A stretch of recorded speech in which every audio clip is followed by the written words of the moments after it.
The late 90s, early 2000s was not a good time for superhero movies. When was the sort of like prime time for superhero movies? Like what's Afterwards, like I think it started. Iron Man was maybe Iron Man was early 2000s, but like that took a little while for the rest of the Marvel ones to kind of. There were some false starts. The Hulk movie wasn't that great, and then like whatever. So you're saying the Marvel movie years are the best? For me, the Christopher Nolan Batman movies are incredible. Okay. But whatever this other DC stuff they're trying to do, this fucking Green Lantern, Ghost Rider, Nicolas Cage's Ghost Rider was Marvel, and of course, famously Ben Affleck's Daredevil. Yeah, I never even saw Daredevil. As a fan of comics, that's kind of surprising too, right? But there's some that came out and I just couldn't stomach them at all. Like this one. Yeah. Well, I guess that's why we're talking about it on this podcast. We are. Welcome to Bad Movies and Beer. I'm Cooper. And I'm Nolan. And today we are discussing Catwoman, one of the famous superhero disasters of the, I guess, ever. Ever? Yeah. In sort of superhero movie making history. Yeah, this one sucked real bad. And for a whole bunch of ways. And we'll get into those, I guess, as we go through together. But this is Halle Berry coming off of an Oscar, right? Didn't she win an Oscar like 2 years before this, or 4 years, or 5 years, or whatever? I didn't say Halle Berry sucked. Okay. I mean, we can have some criticisms of her performance as well, but I think it was more the style of this movie that really let it down. Well, I'm hoping that the beer we are going to enjoy today will not let us down, although for me it probably will. No, you're going to love this. Do you think so? Yes. Well, how can we go wrong? It's from one of my favorite breweries. Absolutely love them, Bellwoods, in Toronto, Ontario, Canada, and this is their Cat Lady. I mean, we're not going to find a more appropriate beer, really, for a for a Catwoman theme. Much, yeah. No, this is perfect, and the can is amazing too. Multicolored with cats and lightning bolts and stars. It's pretty amazing. It's a double dry hopped IPA, so I'm really looking forward to getting into this. I was very lucky. The first two episodes of our second half here have been Pilsners both times, and so I was just like, that's great. I knew it couldn't last forever. Although the other day we were chatting and you were yelling at me because you opened up an IPA that just went down so smooth. You know, there's like the exception that proves the rule. I'm just assuming that whatever this particular IPA, they just really made it like, accessible, let's say, for people like me who like normal beer. Oh, I don't know. We'll see at the end of this episode how you sort of feel about it, but I think they're growing on you here. Well, we'll see right now with this Cat Lady. Let's crack them open and get into it here. So the opening credits are taking place over kind of like Egyptian art. There's pictures and kind of paintings of cats being worshipped, and also some news clippings of thefts and sightings of women in cat suits. This credit sequence is doing a lot of heavy lifting. Yeah, so very quickly you're seeing them start to build the lore of Catwoman. You're starting to see that maybe this is coming from like Egyptian gods or goddesses and their connection to cats and to felines, and then moving through history. So they're putting a lot of weight behind this cat story. I just want to make very clear, this movie cannot support that weight. This movie crumbles underneath all of that weight. Yeah.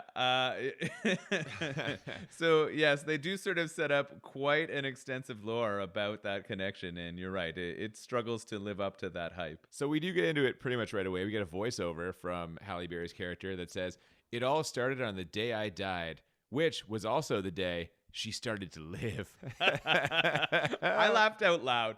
It was really hard to take this line seriously.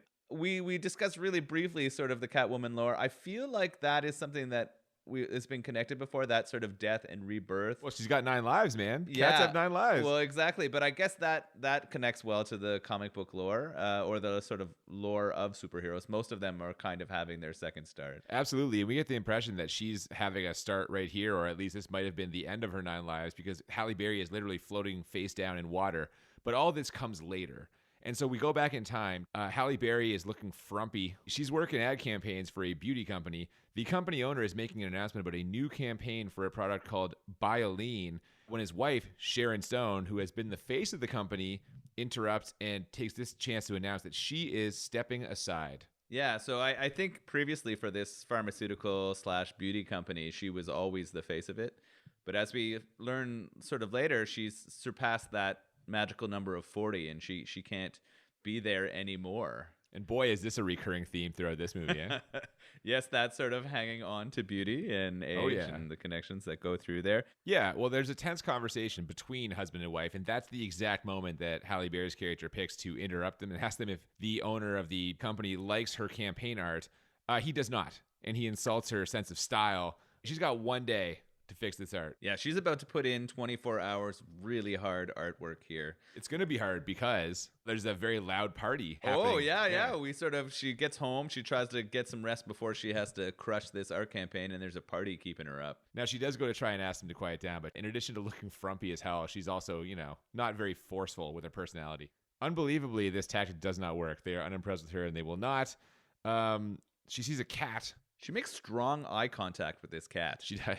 They are definitely telling us that this is an important cat. They're just hammering us over the head with it. It's been like 5 minutes of this movie. They're just laying it all out for you. It's all on the table. Oh, my goodness. Yeah, I guess if you're showing up at the Catwoman movie, you know this is coming. Yeah.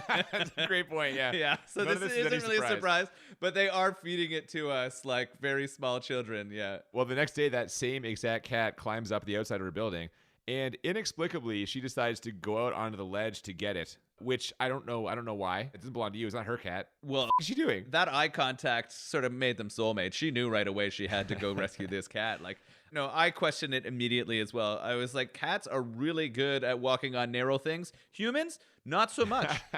Why would you climb out onto a ledge of a building several stories above the ground to try to rescue a cat who's going to come down on its own very shortly? Yeah, she almost falls to her death. While she's sort of on that ledge, though, a police officer pulls up. Oh, a handsome police officer. Mm-hmm. It's Benjamin Bratt, and he, like, full disclosure, he is a stunning man. He is extremely handsome.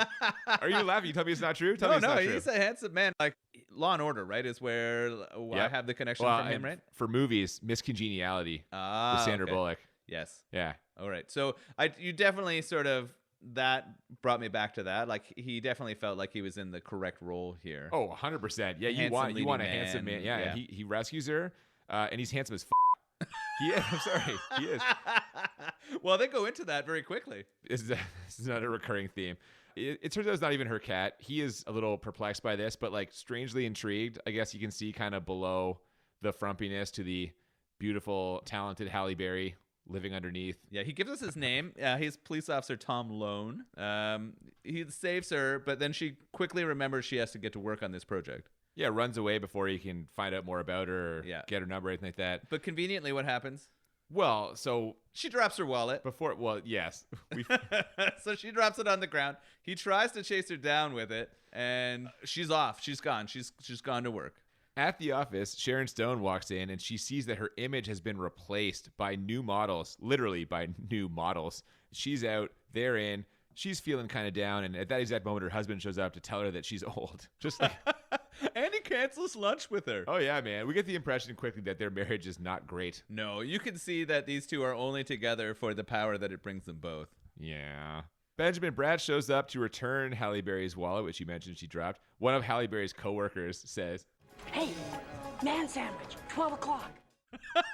So what is a man sandwich? This character, she is definitely in there as the female comic relief, but all of her comments are sexual. It's Alex Borstein. It's the voice of Lois Griffin on Family Guy. Yes, and she drops this little... He introduced himself as Tom Lone, and she says, "Ooh, it rhymes with bone." There you go. All of her lines are like that in the movie. And there were kind of sometimes necessary interludes into this story we had here, but it was super unnecessary too. Do you think he's named Tom Lone because he's a lone wolf?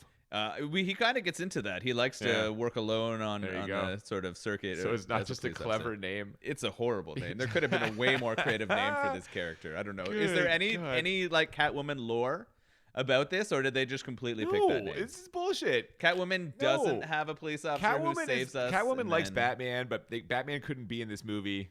Batman wouldn't be anywhere near this movie. Anyway, he's like strangely interested in her. Patience Phillips, by the way, is her name. After some light to medium flirting, he asked her to coffee. Her coworkers suggest that she wear that leather outfit they got her, which, again, they're just hammering us over the head with this. They're feeding us the entire time. She says she's never going to wear that outfit, of course. Yeah, based on every trailer and image I've seen from this movie, that is a lie.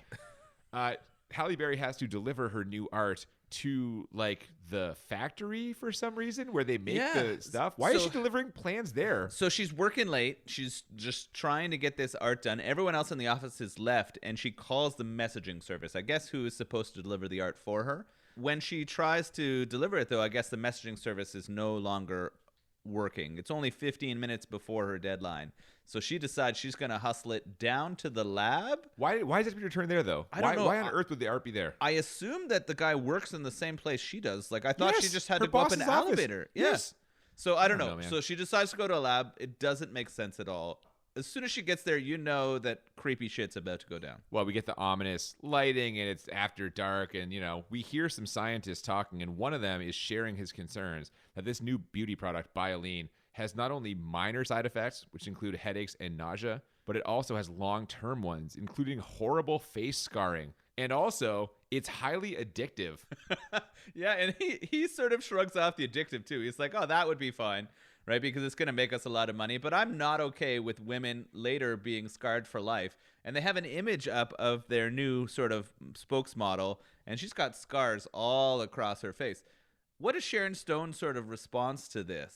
She doesn't give a Yeah, she says, I don't care. She wants If it. they keep using it, it's going to keep their face clean, right? So you're not going to see the scarring as long as they're using it. So you can tell right away they're setting up Sharon Stone as the big bad here. Yeah. Halle Berry walks in on this, and because she's seen and heard this, now they can't let her leave. So we've got goons chasing her and shooting at her. She tries to escape through some kind of sewer tunnel, which leads to a giant drop, and she ends up pulling a fucking fugitive. Just jumps out of that thing. Well, she Kind doesn't of. jump. She doesn't really jump. Yeah. So she's running away. It's quite a long sort of chase scene where they're immediately trying to murder her because she's witnessed this. She gets herself in there. They lock her in, and they flush the sewage out. And it hits her like a sack of bricks. You see her go flying, hit that water, and like she literally ends in a pile of shit on the sort of bottom of the bay there as she's dies, right? This is where she has her transformation moment, or this is where it's coming. Oh, yeah. She eats shit like Bodhi at the end of Point Break, and then she's just floating there, washed up on this rock island, which for some reason is full of CG cats. There's nothing around. It's just rocks. Yeah, so there's a weird island. Like, it looks like it's made from the refuse that's come out of the pipes to me. Oh. It's like it is solidified feces or other like garbage products that have formed these islands in the bay. But yes, the cats sort of know it's coming, and the Egyptian cat, the one very special cat, The leader of this band of CG cats, for some Yeah. reason, there's 30 fucking cats on this tons of garbage cats. island. Well, the Egyptian cat meows really loud, and they all come. But it revives her by breathing his cat breath in her face. What is this? I don't know if you've ever owned a cat or had a cat, but cat breath is awful. You do not want that in your face. Okay, we've had conversations like this before, but who was the screenwriter who was like, okay, we got to find a way to infuse her with cat-like powers? What if she washes up on a fucking garbage island and we have a cat breathe on her? It's What a is this magical decision? Egyptian cat, though, so that's okay, right? Like, because they've explained it as a magical Egyptian cat, we can all buy this. But we don't know that it's a magical Egyptian cat yet. We find that out Well, later. I think the credits kind of alluded to it. It's So just- you're saying there's one very special cat, and Yes. luckily well, that cat one, just happened to be one- on the one on the, very on the special island. breed of cats. Okay. Yes. So Egyptian cats anywhere in the world can just pull this shit. The very specific Egyptian breed, that one, yes. They can This make is other ridiculous. Catwoman. Yeah, they, This is it's just what ridiculous. happens. Yeah, so it breathes in her mouth, and what happens to Halle now? So she stalks her way home, which also, this bothered me on a personal level. She never wipes her face. She's got fucking sewage all over her face, and she had no point. She's just walking home looking like just washed up on she shore. wakes up, she's disoriented, and like clearly starts to sense that she has cat powers, right? Well, on the walk home, we see that she's climbing. She has this newfound agility. She has some kind of eye thing that's happening where like her eyes do a weird fucking deal. It's like a zoom, like she Yeah. can see further than. And this is for me where it really dated the movie. This is going to happen a lot in this movie, but like people will look back at the style of movies from this period, late 90s, early 2000s, and it's trying to make it feel like a video game.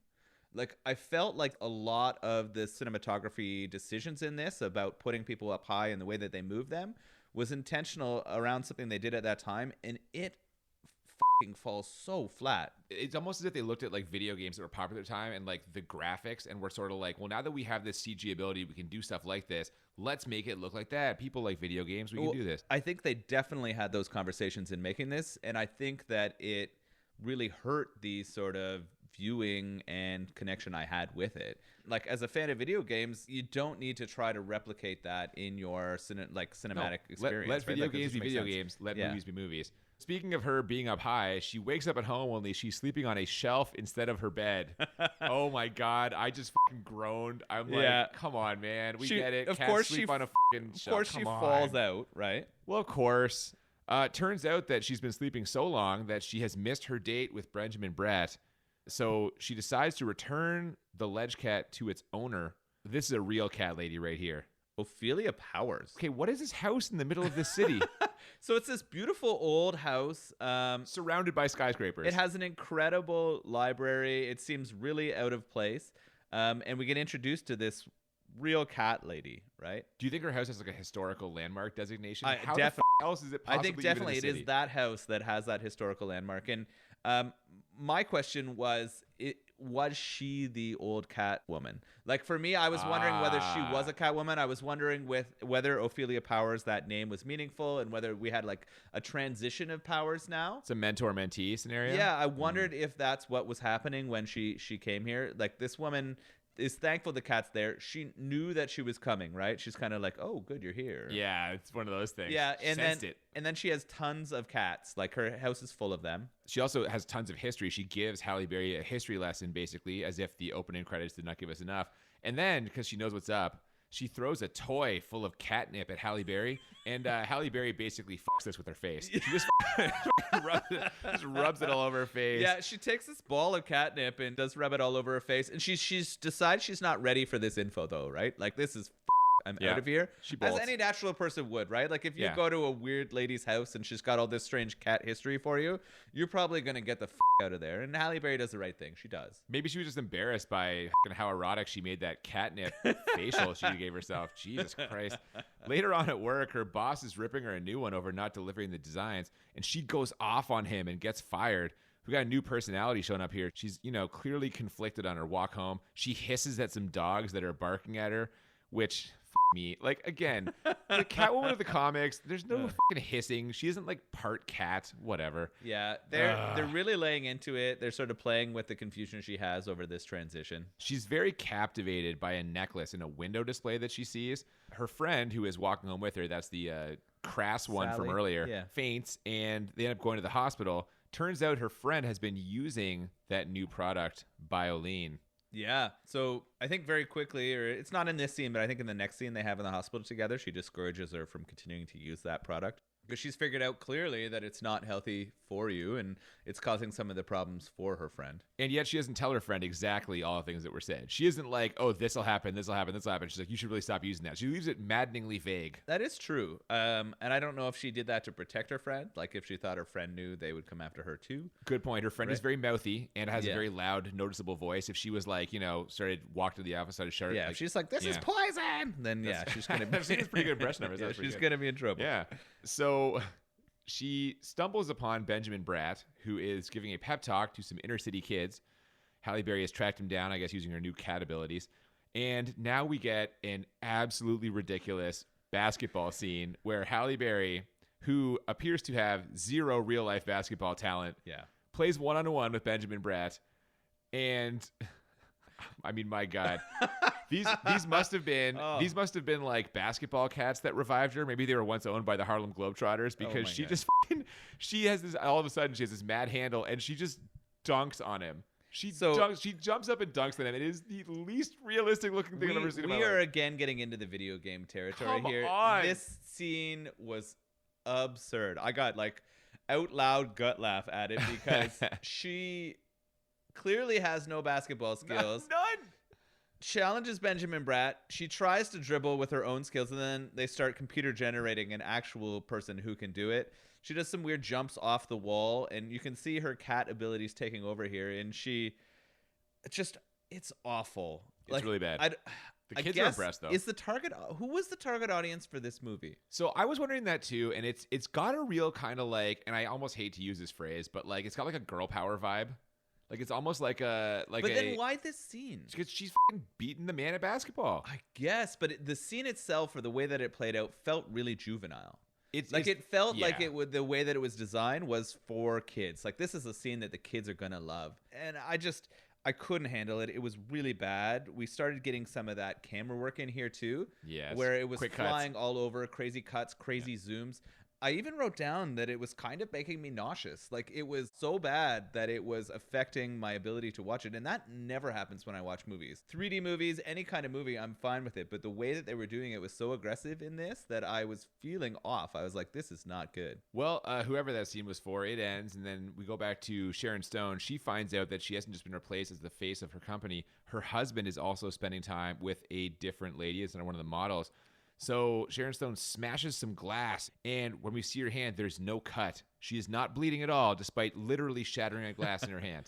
So they're definitely billing her as the supervillain, right? Something's happened to her that's making her stronger. I wonder what it could be. I don't know. What has she done over the last some 15 sort of- years that could very have led strange. to this? We'll never know, or will we? Yeah, we're going to know. From there, we cut to Halle Berry just mowing canned tuna. And I'm like, we get it. We get it. She's I a wrote cat. this We get down. it. She's She a cat. had like 10 empty cans of my tuna. God. She's shoving it into her mouth as she's talking on the phone to her friend. She's also climbing on the furniture while she's talking to her friend. Yeah, this is just... It's ridiculous. I was struggling so hard with this transition right now. Yeah. That night, there's another loud party. This time she goes over there and tells them to turn it the down. And when they don't listen, she kicks down the door, sprays water on their speakers, and just takes the host down. I don't even think it's water. She takes their beer. They got like a keg with a spout on it, and she takes that spout of beer and pours it all over their speakers. Oh, I thought it was like the soda hose in the No, bar. I think it was beer hose. And then she rips that out of there, and she uses it like the Catwoman whip. This is the first sort of Catwoman whip side of idea we're getting, but she fucks up that party host for sure. She does, man, and she is feeling herself, and that means it's leather outfit time. She also gets a haircut, and then she steals a motorcycle, says, "Time to accessorize." Oh my God. Yeah. And You're getting the full transformation here. They've got a very like porn-ish music going on in the background as she's transforming, getting this leather on. Yeah, man, it was funky. This motorcycle ride also, again, ridiculous in its sort of speed and cinematography. I was CG, so really much CG. struggling to sit with that CG. It was really, really affecting me. So she rides that motorcycle to the place where she saw that necklace that she was very focused on earlier in her walk home. And wouldn't you know it, that store just happens to be getting robbed. So she breaks in. The store also just happens to have masks that they sell. So she throws one on and confronts the robbers and says to them, "You boys thought you could come in here and steal all these beautiful things? What a perfect idea." huge groan. Huge Yeah. groan from me. There were a lot of groans in this jewelry store. They're setting up a chance to show off her fighting skills, right? And the fight is pretty funny. Yes, they shoot at her, but they can't hit her. She just kicks their asses, and she rides one guy like a skateboard. I wrote down, yeah, she surfs on a dude. She jumps on man. him and he slides and he hits his head on the wall. She throws down a couple really bad meows too. She's like, meow. And you're just Yeah. like, oh, really? Oh. We got a lot of weird camera views. There's a clear stunt double at various points. And once she has dispatched these robbers, she just steals everything. all the valuable stuff. Right? She Everything. takes all the good stuff. Now, you'll never believe this. The police officer who's assigned to this robbery case, you guessed it, it's Benjamin Bratt. Small world. Of course. And he's going to figure this out because he's a hardworking independent cop. He's not going to let any of this go. Also, insanely handsome. Sorry to keep coming back to that, but he is handsome. He's a handsome man. We got footage of the crime scene. The cops are trying out names for this lady. They tease me here. They tease me. They don't say the title. didn't drop it. I got excited there, but instead they suggest Cat Chick and even Cat Bride, which just like, yeah. I know. again, misogyny on display. This movie is like railing up against the patriarchy, but it's doing it in such a fucking ham-fisted way. It's not good. Yeah. Like, so bad. Who directed this? Don't know.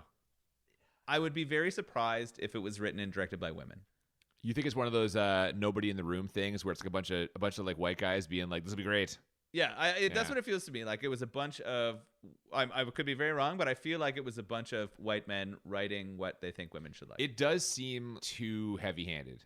Like, yeah, it just like seems like... there's no nuance to this at all. No. So we got Benjamin Bratt investigating. Yeah, we see actually that she has returned almost all of the jewelry and also left some cupcakes to say sorry. And now we get, and how excited were you for this, a Googling montage. His searching cats, women, basically produces the opening credits. It's a montage of Googling. So I didn't love the Googling montage. Montages are only awesome if people are getting ready or jacked up for something. Okay, yeah. Finding your sort of historical background on Google does not do it for me. I'm sorry. As she's scrolling through stuff, one photo kind of captures her eye. It's Midnight, the ledge cat. She sees Midnight, right? She sees Definitely. Looks an familiar. image that looks just like the cat that breathed life into her, and she needs to know more. Where can she go to figure this out? That up house in the middle of the city. She's got to go back and see Ophelia, right? I Yeah, think that was and that lady, once again, not surprised to see her. Turns out that she is a former professor who was denied tenure because, of course, male academia, real Yeah. boys club. which is true. It is, exactly. Right, That's like what that I one mean, fits. That one this is movie has valid points, Yeah. but it just makes them in such a sloppy way. Yeah, She this is tells- interesting. This is where I Yeah. started to. I had asked earlier if she was the old Catwoman, right? Like if they were going to transfer power. Here's where that theory isn't true. No, more of a right? Catwoman historian. Yeah, exactly. So she's a historian of Catwoman. Yeah, and she tells her just all about what's going on. Turns out that she being Halle Berry, is the most recent in a long line of Catwomen, and there's the title. Because he says you are a Catwoman, and I was just like, a little fist pump there. But unlike other women, she can be free, and freedom is power. And again, great message there. Just unfortunately, it's wrapped up in a terrible movie. After this conversation, right? After she learns Oh, about yeah. this, we transition pretty quickly to nighttime, don't we? Well, we cut to her fully costumed up. She's in heels. We've got rock music, and she's like strutting along this ledge. Yeah. Like this is where the suit becomes not so empowering in my mind, right? I was thinking the same thing. It cuts from talking about like female empowerment right to like a shot of her ass. Like she's just being objectified the second after they talk about this. exactly after, right? You get a rip in her pants are all ripped up, so They you are. can see her skin Showing some through skin. them. And for the record, that's totally fine. She can do that. It just seems like an odd juxtaposition between all these like male dominant whatever to like immediately just like making her appear that is like, what she wanted, or she was doing that because that empowered her, good. But the way that they put it in the movie is more to sell Halle Berry's sex appeal. Oh yeah, like Right? Like, literally, this is- there are lingering close-ups of her butt and boobs as she's strutting along this rooftop. Right after this, like message of female empowerment, which like she can dress however the she wants to dress. She can strut around, she can wear whatever. But like the camera shot choices, Yeah, her the whole face thing isn't yeah. in the shots. Yeah. It's just her and her butt. Like, come on. It definitely felt exploitative. Like it was not fitting with sort of that. And this is why I would argue that women were not in the process of writing this movie. I would right? agree with Like, that yeah, statement. I feel like you could have her in the badass costume being a badass. I'm not sure women would have suggested, you know what? Let's get a close up of her cans. Yeah, that's unlikely that if you're looking to empower women, you choose that way. Probably not. This is where we get more of this sort of video game free Dude. running above the city feel, right? Yeah, lots of CG jumping gets us to the factory from before, the lab, whatever it is. She sees one of the guys who shot at her. She follows him to a club. She orders, God damn it. She orders, White Russian. No ice. Hold the vodka. Hold the Kahlua. so she's ordering cream. She just ordered Come straight on, cream. man. She chugs it. She does, licks her lips, and then whips. She has her whip now. She whips her way onto the D floor, and she grabs the factory guy, throws him outside. She beats him up for information, and she finds out that there's something wrong with the new product. She goes back to the factory for clues. She finds the scientist dead. I just got to go back to that sort of fight they had for Okay. a second here. Yeah. It's pretty funny. And when she knocks him down and she's sort of interrogating him when he knows that he's defeated, she grabs his tongue with her claws. Cat's got your tongue. Oh, God, just there's throws so it in there. many There's of so those. many built in there. Oh. And then you transition over to her finding this scientist murdered. Yeah, she's the only person seen there. Janitor spots her. Eyewitness. Next day, it's all over the news. Unbelievably, Detective Benjamin Bratt is on that case also, and he notices some similarities in the sorry that's written on the bag of jewelry. Remember, she returned the bag of jewelry with a note on it, and the name that's written on his coffee, because she wrote sorry on his coffee cup for like missing the date. A handwriting expert says that there is some big personality differences between the two people, so he isn't sure. Yeah, he says it's not likely the same person, but as we're seeing, Catwoman's kind of two-faced, right? Like she has those two personalities when she's Catwoman and when she's not. Yeah, I think her confidence is building the more that she gets used to being in her new basketball cat body. Anyway, we get some flirting and investigating at a carnival. They get stuck on a Ferris wheel that breaks down. It starts to fall apart, so they both spring into action. Benjamin Bratt stops the gears, and she saves a kid. Again, that crazy fast cinematography. You see her move using the computer generation, and you have that sort of tense moment. You're happy she saves the child so it doesn't fall and die at the Ferris wheel. But it's just, I really hate the way they tried to make it feel like a comic or a game. And maybe I would have liked it at the time, but it does not hold up. I don't think so, now. though. Yeah. Because like we were saying at the beginning, like this is so indicative of those comic book movies of like the late 90s, early 2000s. Yeah. And like the thing that I loved with the Christopher Nolan Batman ones is they were like grounded in real life. Yes. Like as much as a guy in a bat suit can be grounded in real life, but like at least they take place in a plausible world with like you can believe these are fights that are happening, these are events that are happening. It isn't so crazy. Yeah, I think that's true. I think you either have to go all the way one direction, like it has to be completely feel unreal, or it has to be more grounded, because this does not sort of balance that well enough for me. No. And I don't like it at all. I'd rather you go just fully into the comic or fully outside of that. Benjamin Bratt suggests they have dinner after this excitement dies down. She says not tonight. She's got business to take care of. That business is breaking into her boss's house. Now Sharon Stone happens to be home and catches her. They get a little bit of a standoff, and Catwoman thinks that the husband is behind Bioline and the murders. Sharon Stone plays dumb about the whole thing, gives her a phone, offers to help, points Catwoman in the direction of her husband. Then we get like a Cirque du Soleil type show. That's where the husband is. So here's the point where Catwoman sort of has the villain wrong. She really does think it's the man, when we see that it was Sharon Stone all along. And we know that Sharon Stone knows about this already, but she plays this just right. Yeah, she plays it perfectly. So Catwoman goes after her boss, the dude, finds him, but she's spotted there. kind of a setup, right? Yeah, immediately police swarm this place. They show up real fast. Yeah. Almost as though Sharon Stone called them and was like, hey, this cat person that you're looking for is going to be at this thing. Of course, Benjamin Bratt is there. And then they get a different kind of one-on-one this time. Before it was basketball. Now it is like him trying to arrest her and them fighting on a catwalk. Oh, yeah, I didn't write that down, but that's true. This very like choreographed with lights and other obstacles catwalk fight. Now she escapes, and this time it's after some aggressive flirting. They had some like light to medium flirting before. This is aggressive. She licks his face. Yeah.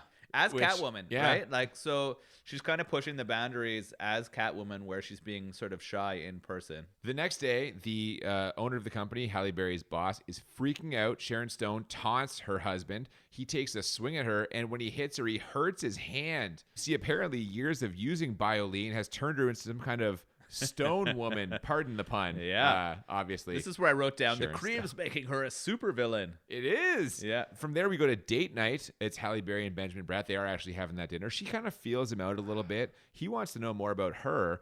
On the walk home, she's like maybe going to tell him, but then it starts raining, and of course, his cats hate rain. Instead, they run to shelter and start making out. Okay. The date was Yep. f***ing awful. It Like was some of the most awkward conversation and like setup. Okay, I'm going to stop you right there, because our audience listening does not necessarily know about your dating history, but I do. You have not been on a lot of like dates. Like you essentially married your high school sweetheart. Like realistically, as someone who has had a much lengthier single career than you, I can tell you a lot of dates are actually like a lot that. of dates are that awkward and that horrible. Yes, sir. It was awful. The way that it was written made me so bored. It made me write that all of the parts in between, like just Catwoman fighting, are garbage. Like everything else was falling apart for me at this point. I was like, I either just want to see Catwoman fight. I don't need any of this stuff in between. Like, we just got to get to the end of this. I hated the date. I will admit the dialogue was clunky, really bad. but I just want you to know that's how dates go. Okay, a lot of dates are. If you don't know the person well, it can be dicey. It can be awkward. Okay. They're kissing Later on, after what I have to assume is the best sex of his life. Okay. I have to come back to this. What are you gonna say? How do they go from like her being timid and having their first kiss to immediately going to fuck? It's the cat power. She's getting more confident. The spirit of the cat. But is in this, imbibing her. like I interpreted that she had sort of two sides to her. She was either Patience or she was Catwoman. But my point is, she's transitioning. You think she's transitioning? She was Patience Phillips. Okay. She is becoming. And the this Catwoman. is where she's fully becoming Catwoman because yeah. she lets go right away here, and they have some sex, and then it immediately again, shoots to him having scratches on his back. I have to assume it's just absolutely incredible. He later on goes to the fridge to hydrate because he probably, after all, it's probably like long session. needs to hydrate. He steps on something sharp, and it is a Catwoman nail, one of like the nails like from her sort of costume. He's suspicious after that, so he takes a glass from the apartment for a DNA test. Meanwhile, this is so fucking dumb. What do you mean? It makes all the sense in the world. No, but did you see the science? It's great police work. Yeah, the science they use, they immediately get to this lab that has all these sort of futuristic computers, and they match everything up, and very quickly he's like, "Oh, it's Catwoman." And I was just laughing my ass off. They got DNA on the. But they didn't do a DNA on test. one of the jewelry they bags. like The matched up coffee her cup. lip print with something else that He's got wasn't. the coffee cup. Yeah, it was brutal. It was brutal. I don't know, Go back buddy. and watch that piece again, and it is some horrible science. He's got something. But he knows it's her. He knows it's her, and that's the important He's part. very suspicious. Yeah. Meanwhile, Sharon Stone calls Halle Berry on some kind of like FaceTime video call that definitely did not exist in 2004 when this movie came out. That wasn't a thing, was it? Was like Skype a thing in 2004? It was like on her cell phone. Like she Yeah. called her own cell phone, and the video of her popped up. Yeah.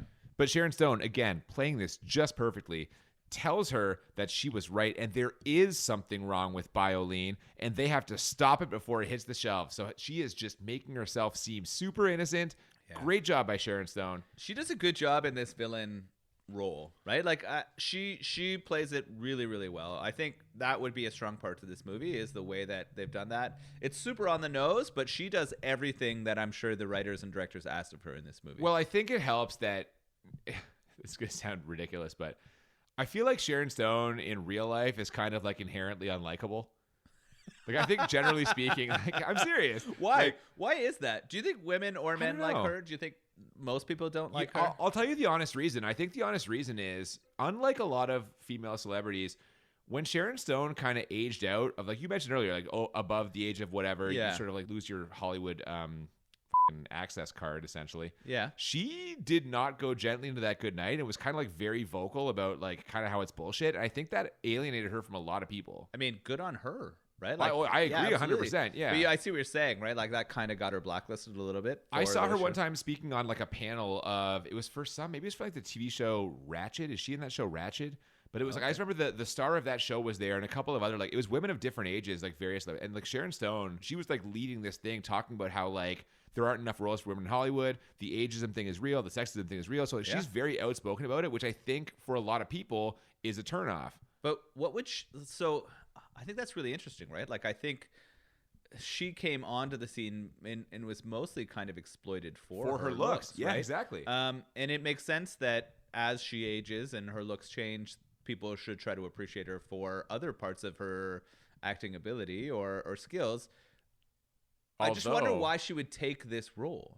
I just want to jump in because although she did do Basic Instinct 2, and I think she was like over 40 when she did it, and there's a lot of skin in Basic Instinct 2. Also, footnote, terrible movie. Like that. Is that a podcast? Well, we could do an episode on Basic Instinct 2. Yeah, in no I time. think it's interesting. I wonder if she saw this character or villain as anti beauty industry. I mean, they're a part of the beauty industry, but it definitely, maybe she just liked the message of anti-beauty industry that is in this movie. Yeah, if anything, which is and good. Again, like I do agree, I guess, in the writing of this movie, they did choose the beauty industry as a target for villainy. And I think that goes on this side of positive for like where we are for empowerment. Well, that's what I was going to say. If anything, and again, they're so fucking heavy-handed with it, but this is kind of the best part in this whole movie. Yeah. Like it is the part that has like the highest moral ground and like whatever. And obviously she ends up being deranged and like a villain, but like it is the most, I don't even want to say well written because nothing in this movie is well written, but it is the most like fleshed out part. Like it makes the most sense. Yeah, no, that's fair. And as we come to the ending, it's not unentertaining, this sort of battle between what she's become because of the pharmaceutical industry and Catwoman. Like I enjoyed this sort of ending or the way that it goes. We get that ending pretty much right now. Well, at least we get on the way to it because Halle Berry goes to meet her. Turns out it's a setup. What an obvious trap. I was yelling at my television. I was like, are you kidding me? Yeah. Like, I know they're, as an audience member, they give us all the information, but I was very frustrated that Catwoman or Patience hadn't seen this coming. And she doesn't. Sharon Stone has killed her husband at this point, plans to pin it on Catwoman because everyone's looking for Catwoman for various other crimes. She throws a gun at her, just like, here, catch, sounds the alarm. Catwoman runs, but it's too late. They've seen her with the gun, and thanks to the DNA test, Benjamin Bratt knows what's up and is waiting for her when she gets home. Why? Why the would you catch the gun? I'll answer that question. And someone throws something at you, you inherently want to catch it. It just happens? I Okay. one time had someone throw a bag of shit at me. Yeah, human feces. Someone shit in a bag and threw it at me. It was like catch, and I caught it. Did it get on you, or the No, bag it was safely in the bag. The bag held its. But I could, like, as soon as I caught it, I was like, this bag feels warm. Why did I catch It was this? because of the poop. Yeah, that's fair. I was really frustrated. Why didn't she go after Stone there? Like, why didn't she try to Security. She's stop not her and bulletproof. her? She just had to go. She had to go because it was too Yeah, those quick. dudes showed up. And Yeah, I you mean, know, they did get swarmed fast, but I feel like after the gun got thrown at her, she should have shot Stone. She should have just ended it. But then she is guilty of murder. Well, right now she's not guilty of well, anything. and this is what we learned, I guess, and I didn't understand about the character, is that she was not willing to kill. So, Benjamin Bratt's waiting for her at home. He arrests her, interrogates her, but he still isn't sure what to believe. Oh. Maybe because she says things like, the gun wasn't in my hand, it was in Catwoman's hand. So we're getting a little bit of that split personality thing you were talking about there. Yeah, this interrogation was painful. Again, I'm hating the parts where she is Patience and not Catwoman at this point. And not because I want to see her in the leather suit, but because everything else, the writing is just so bad. I am hating the dialogue when it is not sort of moving the plot forward. It's not great. So she's in jail now. He leaves her there. But after she sees the ledge cat from earlier contort its body to fit through the window bars of her cell, she's like, wait a minute. And then she does that through the door. She can just fucking bend and flex her body through these jail bars, apparently. I enjoyed that part. Okay. I don't know. I thought it was funny to see the cat like train her up and see her go through that and use that sort of method. She jumps out the window to escape the police station, I guess. And we get yet another cat pun. She says, A girl like me lands on her feet. they're just hammering us over the head with it. I struggled with that. I don't know if they thought it was going to be funny, but it didn't land. Like, all of those cat puns were just way too on the nose for it to be. They were. Yeah. That's a recurring theme of a lot of movies we watch. They just fucking hammer you over the head. Maybe with those are the bad movies, right? The Have ones some that respect for your audience, man. Yeah, that just assume everyone is stupid and then don't give you that chance. Well, from there we go to a launch party for Bioline. Sharon Stone isn't going to let her husband's death stop it from going ahead. It's what he would have wanted, you see. She's been the villain this whole time. Yep. Benjamin Bratt is there. Also, he's got some questions. Catwoman will be there soon but first she has to steal a truck, which is just a straight padding scene. We didn't need to see that at all. We weren't even close to the 1.5 hours. We didn't need to see that scene at all. But is this where she was trying to take out the delivery of, like, when she steals that truck, she's taking it because she's also trying to wreck the delivery of the Bioline. Like, If that's true, I didn't get that at all. I thought she just needed a way to get to the thing. No. She is trying to stop it from being sent out to others. But it's one truck. Aren't there like 15 She trucks? attaches a rope underneath the trucks and breaks the tire of all the others when she steals it. We still don't need it. It's padding. She's saving all those ladies. As soon as you expose that it's evil, they're going to have to turn all those trucks around. All the stores are just going to send it back. She should have went straight to the canvas. Yes. Yeah, okay. They're Maybe. going to keep selling it? Maybe. Come on. Okay. That's bullshit. Listen, admittedly, I missed a big chunk there, but that's still bullshit. It's a padding scene. It's horseshit. Officer Tom Lone, Benjamin Bratt, lures Sharon Stone in by acting like he might want a bribe. But once she tips her hand, he goes to arrest her. She shoots him. Yeah. I was terrified. I'm like, you thought Benjamin was done, huh? Oh, I yelled no at my TV. He's a handsome. police officer. He's wearing a bulletproof vest. He's smart. Well, Catwoman to the rescue in any event. Although and I think he does get shot in the shoulder or something because he's bleeding. Whatever. Sorry. I didn't mean to interrupt there. But I wanted to make sure that you knew Benjamin Bratt was going to be okay. Well, I thank God. Yeah. Because, if anything happened to him, I don't know what I'd do. She saves him, and then we're about to get into what we've been waiting for this entire movie.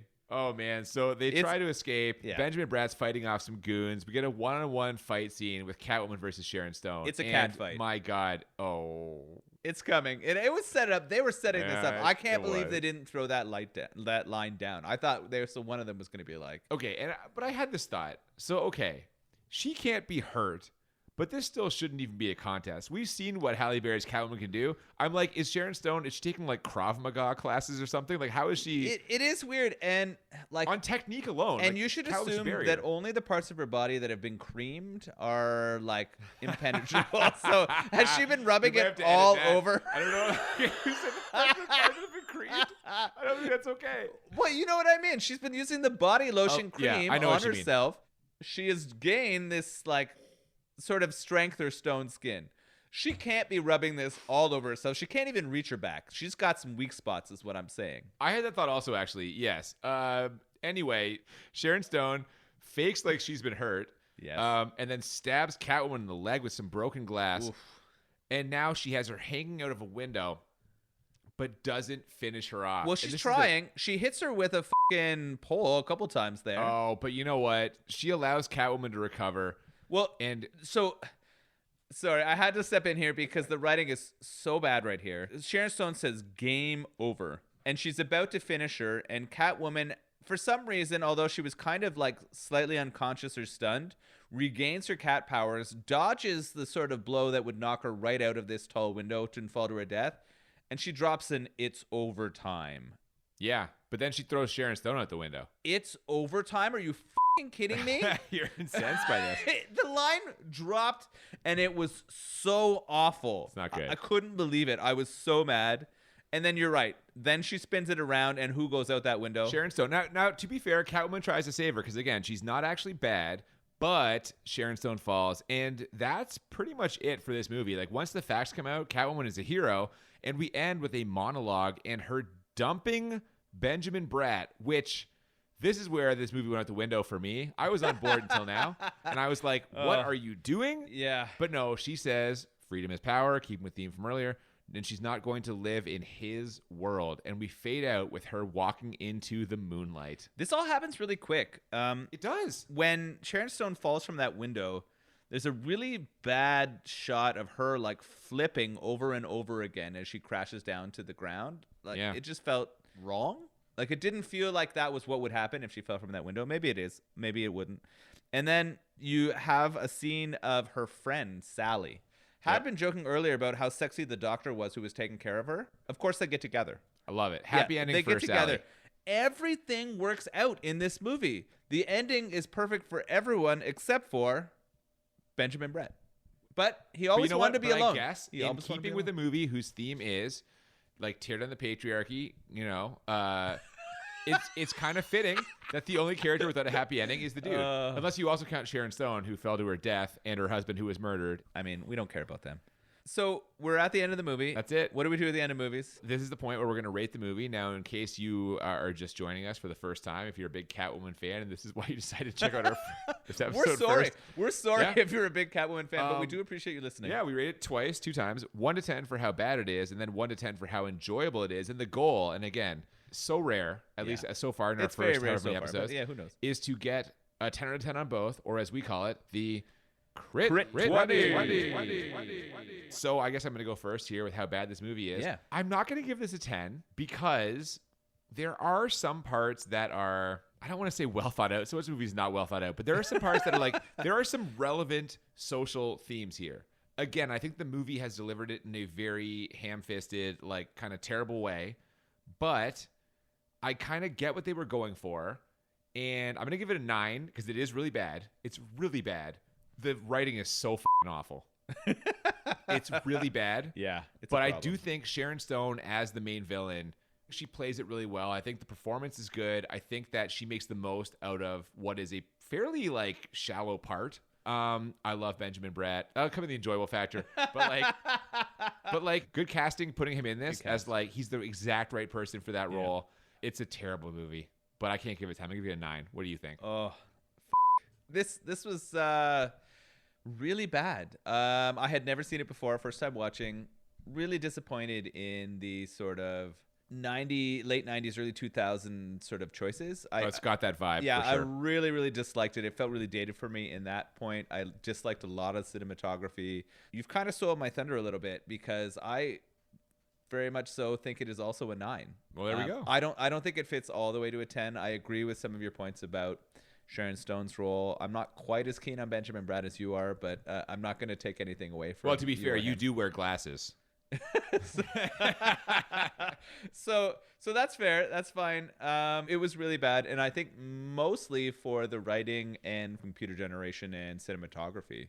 For me, are the big keys. It was really slapping in the face a lot with what was going to happen, but that again, that's very in keeping with that 90s, late 90s, it was very much how it goes. Stuff. In terms of enjoyability, I found this one harder to rate. Right, I found the bad pretty easy, but the enjoyability, it was harder to give it a scale.